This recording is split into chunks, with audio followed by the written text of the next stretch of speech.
The library door slammed shut behind me, the sound echoing like a gunshot in the quiet stacks. My heart raced, not from the noise, but from the man standing before me. Mr. Daniel Harper, my math teacher, whose steady gaze pinned me in place. I was 18, a senior at Lincoln High, and I'd spent months convincing myself my feelings for him were just a fleeting crush, until now.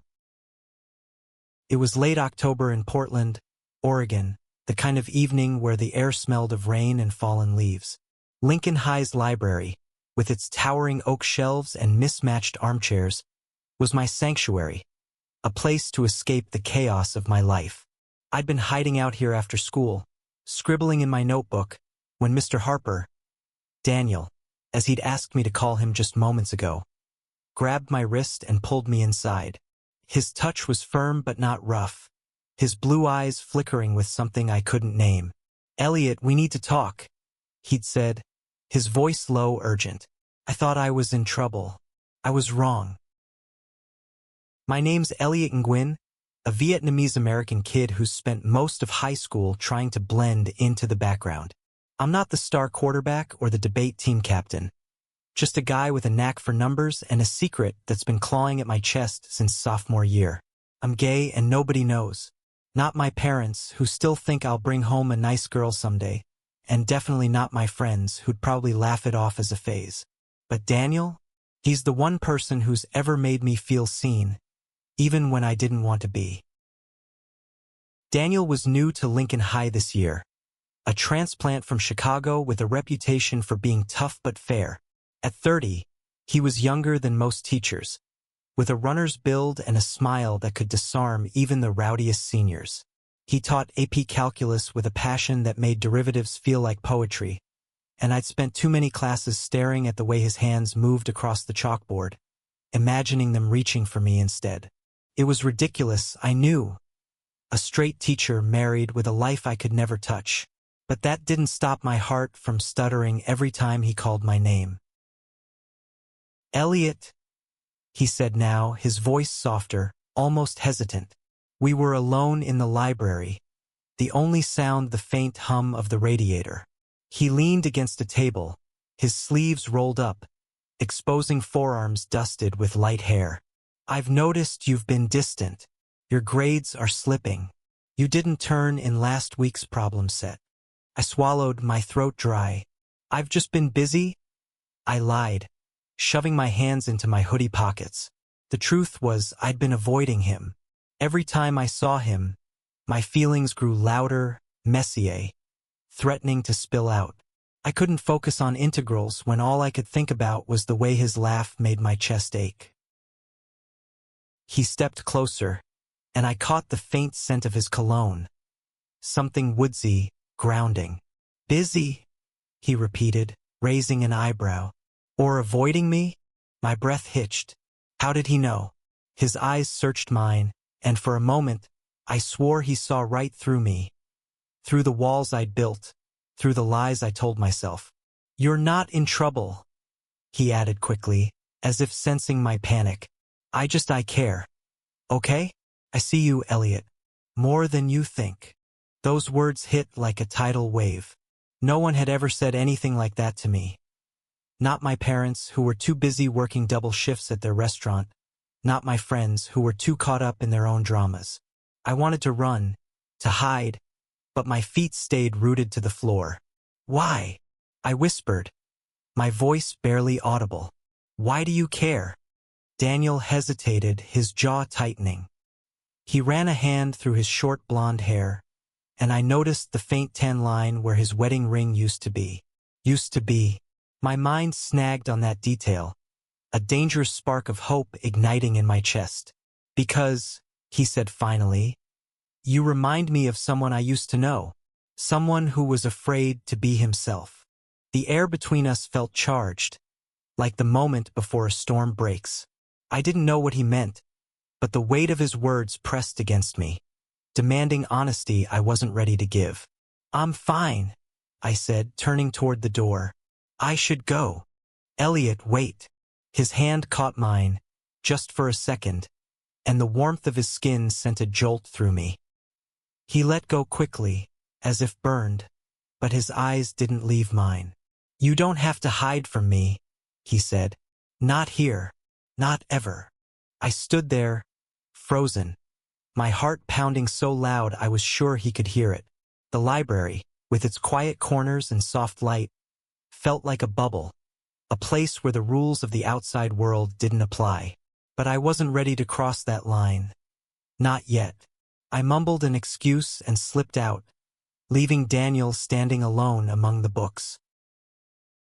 That night, I lay awake in my bedroom, the neon glow of Portland's skyline seeping through my window. Daniel's words echoed in my head. "You don't have to hide." But hiding was all I knew. Growing up in a family where being gay wasn't even a conversation, let alone an option, had taught me to keep my truths locked away. My parents, Min and Lynn, were kind but traditional. Their dreams for me centered on college, a stable job, a wife. How could I tell them that the person I wanted to be with wasn't a girl?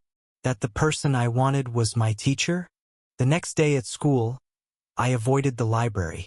I skipped calculus, too, hiding out in the art room with my friend Maya, a black girl with a sharp wit and a talent for sketching. She noticed my mood but didn't push, just handed me a pencil and told me to draw something. I sketched a spiral, tight and endless, like the mess in my head. "You okay, Elle?" she asked, her braids swinging as she leaned over. I nodded, but the lie tasted bitter. By the time the weekend hit, I was a wreck. I kept replaying that moment in the library. Daniel's hand on mine, his words cutting through my defenses. On Saturday, I found myself back at Lincoln High, drawn to the library like a moth to a flame. It was empty, the way it always was on weekends. But as I wandered the stacks, I saw him. Daniel sitting at a table grading papers. He looked up, and his face softened. "Elliot," he said, like my name was something precious. "I was hoping you'd come back." I didn't know what to say, so I sat across from him, my hands fidgeting with the edge of my hoodie. "Why are you here?" I asked, my voice sharper than I meant. "It's Saturday." He smiled, a little sad. "This place, it's where I think best. And I've been thinking about you." My heart stopped. He leaned forward, his voice low.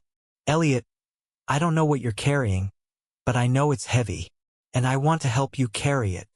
I wanted to tell him everything. About the fear, the longing, the way I felt alive when he looked at me. But the words wouldn't come. Instead, I reached for a book on the table, an old copy of The Great Gatsby, and flipped it open. "You ever read this?" I asked, desperate to change the subject. He nodded, his eyes never leaving mine. "Yeah, it's about wanting something you can't have, and the cost of chasing it." His words felt like a mirror, reflecting my own impossible desires. I looked down at the book, my fingers tracing the worn cover, and for the first time, I wondered if Daniel was hiding something, too. The weeks that followed were a blur of tension and stolen glances. Daniel didn't push me to talk again, but his presence in class was like a magnet, pulling my focus no matter how hard I tried to resist. I started staying late at school, using the library as an excuse to study, but really, I was hoping for another moment alone with him. Each time our eyes met, it felt like a secret, a thread connecting us that no one else could see. Portland's autumn deepened, the city wrapped in a gray drizzle that made everything feel heavy. My parents noticed my late nights but chalked it up to college applications. I didn't correct them. The truth, that I was chasing something I couldn't name, something dangerous and exhilarating, would have broken their hearts. Or mine. One rainy afternoon, I was in the library again, working on a calculus problem set I'd finally forced myself to finish. Daniel was there, too, sorting through a stack of exams at a nearby table. The silence between us was comfortable but charged, like we were both waiting for something to break. He glanced up, catching me staring, and smiled. "You're getting better at those integrals," he said, nodding at my notebook. I blushed, ducking my head. Thanks. You're a good teacher. It sounded lame, but it was all I could manage. He stood and walked over, leaning over my shoulder to check my work. His closeness made my pulse race, and when his hand brushed mine as he pointed to a mistake, I nearly dropped my pencil. Careful, he said, his voice soft, teasing. You're gonna ace this test if you keep this up. But his eyes weren't on the paper. They were on me, warm and searching. I wanted to lean into him to close the distance, but fear held me back. He was my teacher. He was straight. He was married, or at least he had been. That missing ring haunted me, a question I didn't dare ask. That evening, as I packed up to leave, Daniel stopped me. Elliot, hold on. He hesitated, then pulled a small notebook from his bag. I wrote something for you. It's about math, but not really. Just read it later. Okay? His fingers lingered as he handed it to me, and I nodded, too stunned to speak. At home, I locked my door and opened the notebook. Inside was a single page of Daniel's neat handwriting, a problem set unlike any I'd seen. It wasn't calculus, it was a story disguised as equations. Each variable was a moment. A boy hiding his truth, a man searching for his own. A collision of hearts in a quiet library. At the bottom he'd written solve for X. Elliot. What's your answer? I read it over and over, my chest tight with emotions I couldn't name. Was this a confession? A challenge? I didn't know, but it felt like a door opening, one I was terrified to walk through. The next day, I slipped the notebook back into his bag during class, too scared to say anything. But when our eyes met, he nodded like he understood. Things changed after that. Daniel started finding excuses to talk to me. About books, music, even the rainy Portland weather. He told me about growing up in Chicago, about his love for jazz and old bookstores. I told him about my parents' restaurant, about how I'd always wanted to travel but never thought I could. Our conversations were careful, tiptoeing around the edges of something bigger, but they were enough to make me feel alive. One Friday, Maya caught me daydreaming in the art room. "You're glowing, Elle," she said, smirking. "Who's got you all starry-eyed?" I froze, my sketch of a library table half finished. "No one," I mumbled, but she didn't buy it. "Spill or I'll start guessing." I laughed it off, but her words stuck with me. Was I that obvious? The following week, Daniel asked me to stay after class. The room was empty, the chalkboard still smudged with equations. He closed the door, and my heart leapt into my throat. "Elliot," he said, his voice serious, "I need to be honest with you. I'm not as straight as you think." My world tilted. He took a breath, his eyes steady. "I've been figuring myself out for a while. My marriage, it ended because I couldn't keep pretending. And then I met you. I couldn't speak. My mind was a storm of hope and fear, joy and guilt." He stepped closer, his voice barely above a whisper. "I don't know what this is, but I feel it. And I think you do too." I nodded, my eyes burning with unshed tears. For the first time, I let myself believe this could be real.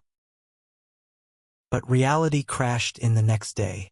I overheard two teachers in the hallway, whispering about Daniel. "He's too close to that Nguyen kid," one said.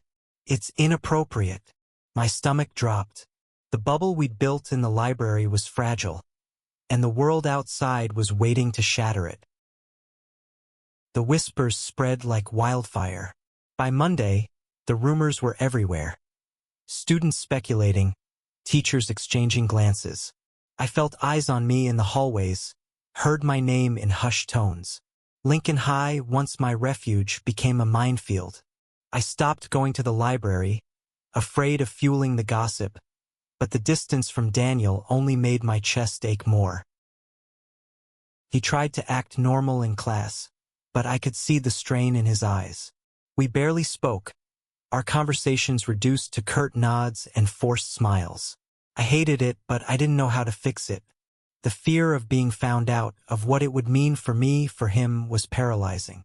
My parents still didn't know I was gay, and the thought of them hearing rumors about me and a teacher made me sick.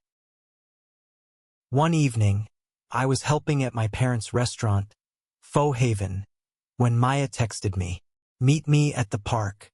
Now, I told my mom I needed a break and biked to Selwood Park, where Maya was waiting on a bench, her sketchbook open. "Talk," she said, "no nonsense. You've been a ghost lately." I wanted to brush her off, but the weight of everything, Daniel, the rumors, my own secrets, poured out. I told her I was gay, my voice shaking as I admitted it out loud for the first time. I told her about Daniel, about the library, about the notebook. She listened, her eyes softening, and when I finished, she hugged me. "You're not alone, Elle," she said. "But you gotta be careful. This could ruin him." Her words hit hard. Daniel wasn't just risking his heart. He was risking his career, his life. I spent the next few days wrestling with what to do. I wanted him more than I'd ever wanted anything, but the cost felt too high.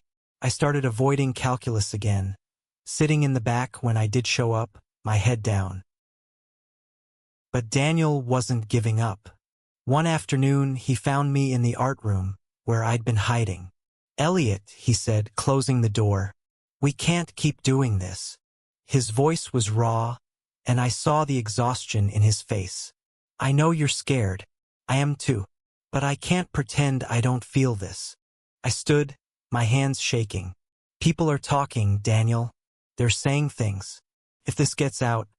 My voice broke. "I don't want to ruin your life."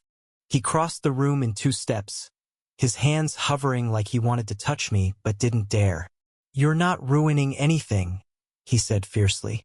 "You're the best thing that's happened to me in years. I was lost before you, Elliot.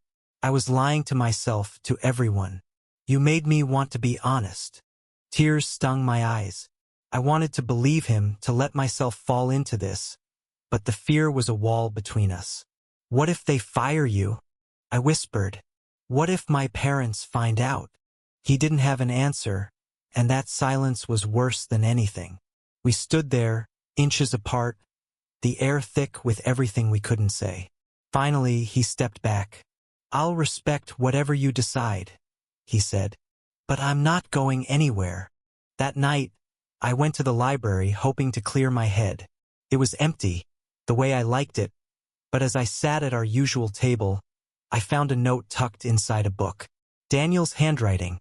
"You're worth the risk, but it's your call." I clutched the note, my heart torn between hope and dread. The next day, I made a decision. I went to Daniel's classroom after school, my palms sweaty. He was erasing the chalkboard, his back to me. "Daniel," I said, my voice steady for the first time in days. He turned, his eyes searching mine. "I don't know how to do this," I admitted, "but I don't want to lose you." He smiled, a real smile, and for a moment, the world felt right. We didn't touch, didn't cross that line, but we talked, really talked about what this meant, about the risks, about the future. He told me about his ex-wife, Sarah, how he'd married her to fit the mold of who he thought he should be, how leaving her was the hardest, most honest thing he'd ever done. I told him about my parents, about the weight of their expectations. It wasn't a solution, but it was a start. But the rumors didn't stop. A week later, the principal called Daniel into her office. I didn't know what was said, but when he came out, his face was pale. He found me in the hallway, his voice low. "They're investigating," he said. "Someone reported us." My stomach dropped. This was real now, and there was no going back. The investigation was a shadow over everything. Daniel was put on leave, and a substitute took over calculus. The school buzzed with gossip, and I felt like I was drowning in it. Kids I barely knew stared at me in the cafeteria, whispering. My friends, even Maya, didn't know how to act around me. I wanted to scream that nothing had happened. Not yet. But the truth wouldn't matter. The story had taken on a life of its own. I stopped going to the library. It didn't feel safe anymore, not without Daniel. Instead, I threw myself into my parents' restaurant, working late to avoid their questions. But one night, my mom cornered me as I was washing dishes.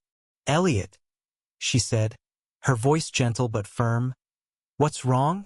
You're not yourself." I wanted to tell her, to let it all spill out, but the words stuck in my throat.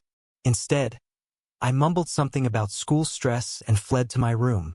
There, I found Daniel's notebook, the one with the story disguised as equations. I read it again, tracing his words, and something in me snapped. I couldn't keep hiding, not from my parents, not from myself.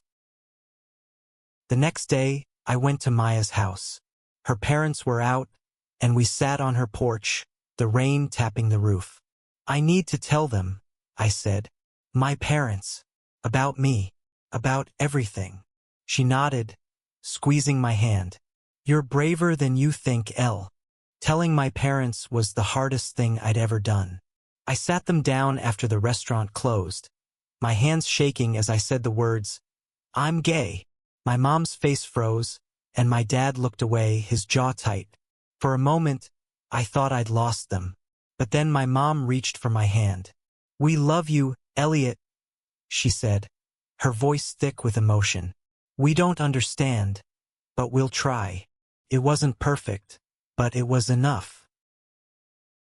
Daniel, meanwhile, was fighting his own battle. The school board was reviewing his case, and he'd hired a lawyer. He texted me updates, careful not to say too much, but I could feel his fear through the screen. I wanted to see him, to tell him I'd come out, but we both knew we had to keep our distance until the investigation was over. One evening, I got a call from an unknown number. It was Sarah, Daniel's ex-wife. My heart stopped as she introduced herself, her voice calm but sharp. "Elliot," she said, "I don't know what's going on between you and Daniel, but I need you to be honest with me." I panicked, but she didn't accuse me of anything. Instead, she told me about Daniel, how he'd struggled with his identity for years, how their marriage had been a lie he told himself. "He's a good man," she said, "but he's in deep now. Be careful, for both your sakes." Her words shook me. I realized how much Daniel was risking. Not just his job, but his whole world. I wanted to protect him, but I didn't know how. The next day, I went to the school board meeting, where parents and teachers were debating Daniel's fate. I wasn't allowed to speak, but I sat in the back, my heart pounding as people argued about appropriate conduct and student safety. Daniel wasn't there, but I could feel his absence like a hole in my chest. After the meeting, I biked to his apartment, a small place near the river.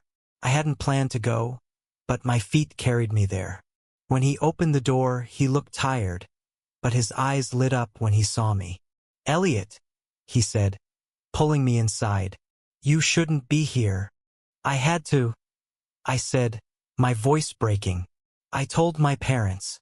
I'm out, and I'm not letting you go through this alone." He stared at me, then pulled me into a hug. It was the first time we'd touched like that, and it felt like coming home. But even as I melted into his arms, I knew this was only the beginning of the fight. The school board's decision came a week later. Daniel was cleared, but he was transferred to another school across town. It wasn't a firing, but it felt like a punishment. He accepted it without complaint, but I could see the toll it took. We met at a coffee shop near his new school, a neutral place where no one would recognize us. He looked older, the lines around his eyes deeper, but his smile was still warm. "We made it through," he said, reaching for my hand under the table. "But it's not over." He was right. The rumors had quieted, but the scars remained. My parents were still adjusting, their love for me tangled with confusion. My friends, even Maya, kept their distance, unsure how to navigate my new reality. But I wasn't alone anymore. Daniel and I were careful, meeting in secret, stealing moments when we could. Each touch, each shared glance, was a rebellion against a world that wanted to keep us apart. One spring evening, we went back to the library at Lincoln High. It was after hours, the building empty, but Daniel had a key. We sat at our old table, the one where it all began, and he pulled out the notebook. "I've been working on a new problem," he said, his voice light but serious. He opened it to a fresh page, where he'd written a single equation. E plus D equals infinity. Elliot plus Daniel equals forever, he said, his eyes meeting mine. "That's my solution. What's yours?" I laughed, tears in my eyes, and leaned across the table to kiss him. It was soft, tentative, but it felt like a promise. We weren't naive, we knew the world wouldn't make it easy. He was still a teacher, and I was still a student, at least for a few more months. But we'd found something real, something worth fighting for. In the months that followed, I graduated high school and started college at Portland State, majoring in math because of Daniel. He kept teaching, pouring his heart into his new students, but we carved out a life together. Quiet dinners, late-night walks, moments that belonged only to us. My parents came around slowly, inviting Daniel to dinner one night, their questions awkward but earnest. It wasn't perfect, but it was progress. Looking back, I realized Daniel hadn't just solved a problem I never asked. He'd show me how to solve myself. He taught me that love, real love, isn't about fitting into someone else's equation. It's about finding the courage to write your own, even when the numbers don't add up. And as I sat in that library, his hand in mine, I knew we'd keep solving it together, one step at a time.